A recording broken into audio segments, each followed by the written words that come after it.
Now, this conversation today is all about creating a solution for a specific problem.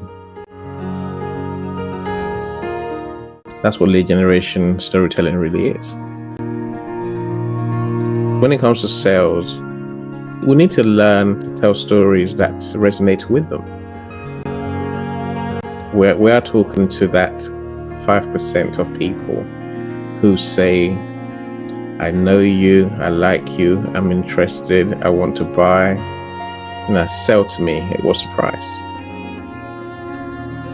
You can tell any story in telling you any which way you want.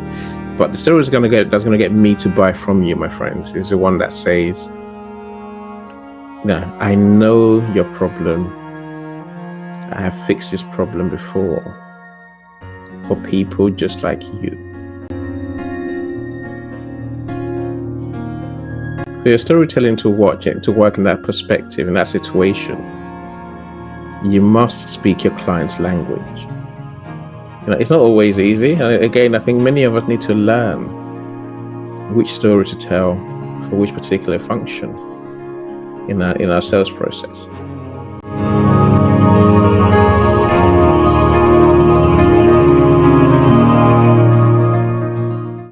I like Jay's point earlier. I like Jay's point earlier. Of course, I also like many of the points that Tanya made. So of course, when it comes to sales, we are talking to that 5% of people who say, I know you, I like you, I'm interested, I want to buy, sell to me, what's the price? So, but the stage before that is probably open to more like 10, maybe 15% of people that we know. They're the ones who essentially are the leads that would generate. Now, to get people to become the leads that would generate, I think we need to learn to tell stories that resonate with them. See, that starts with, of course, again, even Teresa was right. You can tell any story in telling you any which way you want. But the story that's going to get me to buy from you, my friends, is the one that says, I know your problem. I have fixed this problem before for people just like you. It's a story that says, I get you. It's a story that says all those things in your client's language. It sounds like a simple thing to say. But let me tell you, say on LinkedIn, for example, right? We have loads of coaches. There's coaches everywhere. And it's not necessarily a bad thing. But what happens is that people don't know the difference between one coach and the next coach, and they don't know which one to call. For your storytelling to work in that perspective, in that situation, you must speak your client's language. Now, part of my work, and I'm doing audio rooms for people, because audio rooms are essentially a lead generation space. Because now people in the space, most of them will know my clients already.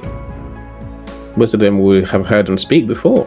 Most of them will decide, okay, I like what Alex is saying. I like how she talks. I like what she talks about. Now, so this is our chance to move them beyond. I like you. I'm interested to actually want what Alexis does. That means she must speak the language of the clients, of the prospects. She must understand the problem the way they understand it. So that means almost like you have to truly get into their heads. And the parts of that conversation really is understanding who you're talking to, understanding how they see their problem. As we mentioned earlier. Now, this conversation today is all about creating a solution for a specific problem. That's what lead generation storytelling really is.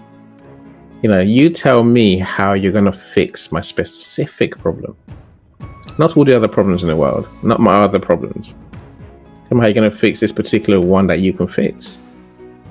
Again, Jay gave us a good deal of methods. Jay mentioned using testimonials. Of of course, it's a great way. The focus. Again, at this stage, you do want to make reference to the value you give, the solution you have, and why it works for this particular set of people who are just like me.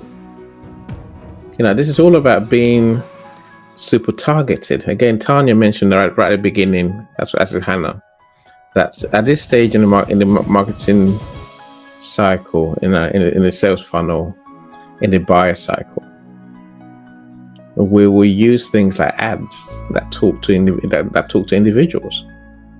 We use personalized messages that tell you, here's how I can help you fix the problem you have, and by the way, take action now. Now that call to action that Jay mentioned is so important. It's all right saying, do you trust me? And you say yes, and then I'm like, if I turn my back on you, then I've lost a sale, right? It must be, do you trust me to fix your problem? Yes, you do. Okay, let's do it. Click here, sign here. Now let's talk more to close the deal, or now let's at least get you into my community. That way we can carry on talking until you're ready to buy. These are the things that sort of build trust, Obehi. It's not always easy. Again, I think many of us need to learn which story to tell for which particular function in our sales process. That comes from buying your books over here, of course. Comes from looking at your storytelling books. Let me stop talking. I've talked enough. Hopefully I've answered your question over here. Yes, you did. You did, my brother. Thank you so much for that. I appreciate that. I really do. And of course, you are always on point. I appreciate that. All right, Tanya, I want to say her final take here. Tanya, please go ahead. Hi, guys. Thank you so much for such an amazing room. I have learned so much from the speakers. It's definitely been, I hope it's been as insightful for those in the listening room here. So if you are here, you are experiencing stagnating growth, you are looking to grow, scale your business, and your operations are currently kind of like I just described earlier, like you're inside a rocket that is about to implode and your revenue is declining, we offer 15 calls per week to people. Most of our calls usually are business audits are paid. It's $1,000, but every week we have 15 complimentary calls available for anyone. So if you feel that you want to grow, you want to scale, and right now your revenue is declining, your operations are a mess, and you want to figure out what's the problem, you feel free to DM me. Just DM me the word audit, and I'll have that set up for you, and you can meet with one of the strategists, and they will go through your business and see where your issues are, and if they are alignment, we will tell you if we can support you. If not, we can show you where you can get the most help, because we still want to make that as valuable for you. So on this note, I'm going to leave you guys. Hope you guys have fun, and I hope to see you guys in the next room. Thank you so much, Tanya. Bye, Tanya. Tanya, thank you so much for that. All right, so Lady Drew, please go ahead and share with us. Hello, everyone. Welcome to the show. Thank you for your show. To quickly learn me, I'm Lady Drew with a Siamese cat personality, Wonder Woman. You can connect with me anytime you want to. What I known in the years I've been out there, you've got to be authentic. You got to stick to the fact. You've got to state the facts, not opinions. You've got to learn every facet of the company, everyone that's involved with it, from the very start of the company to where it's at now. That way you learn exactly what is going on, why it's going on, what their successes and failures were, and why. You've got to respect every single person from every level, from the janitor to the owner of the company. You've got to speak to as many as you can to get their viewpoints, so that way you can truly formulate several plans. Be flexible. Don't just hear them, listen to them. Have a passion that you love what you're doing. You really want to help this company, because then people will advertise more than any marketing company can do by word of mouth. And this has been proven many a time, such as a friend of mine owns his own landscaping company. He started out residential, now it's up in he's in industrial and commercial. So once you do all this, people are going to get to know that you right off and know that you really mean what you're doing. You really mean what you care and say that you do, and that you can present it. Don't be afraid of having more than one game plan. I've seen so many people out there trying to help other companies. They only have one or two or three. No, you've got to have multiple, because each company is original. Each person is original. And if you don't treat them as such, you're going to fail miserably. And I've seen it done time and time again. Anyway, I love you all. Y'all have a wonderful week. And like I said, if you want to connect with me, please do so. Blessed be.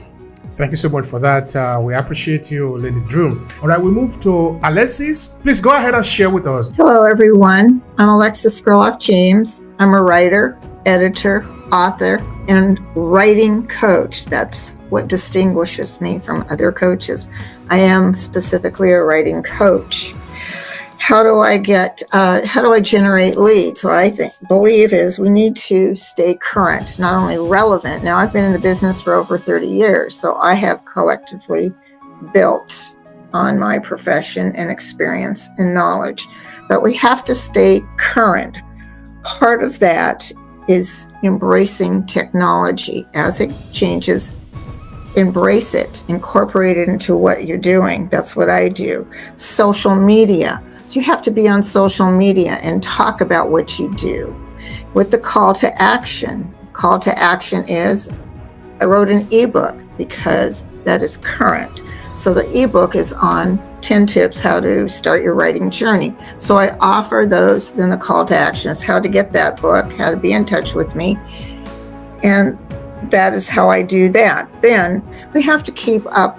Being as my business is words, I need to keep up with current words. Example, we used to have entrepreneurs and sole proprietors. Now it's solopreneur. We need to relate to what is current. We need to relate to our clients and how to get more clients. Also, the word fractional, that encompasses a lot of explanation. I'm a freelancer, remote worker, contract, on an as-needed basis. But now we can use fractional along with some of those words to let us know that we can do more than one project at a time. So it's all about relating also. We have to relate to the person. Listen to your potential client or your client. Mirror their emotion, their words. Listen to what they need and want, and then make sure that your story relates to theirs. And the only way to get that across is by effective listening. In writing, that's what I do. That's what makes me unique. I listen to what they need, make sure that their product or service, the content, the words, reflect the company, the person, and the product or service, and make sure that it is targeted to their specific audience. Thank you for your time. Thank you so much for that, Alexis. I appreciate that sharing. That is really important. Thank you so much.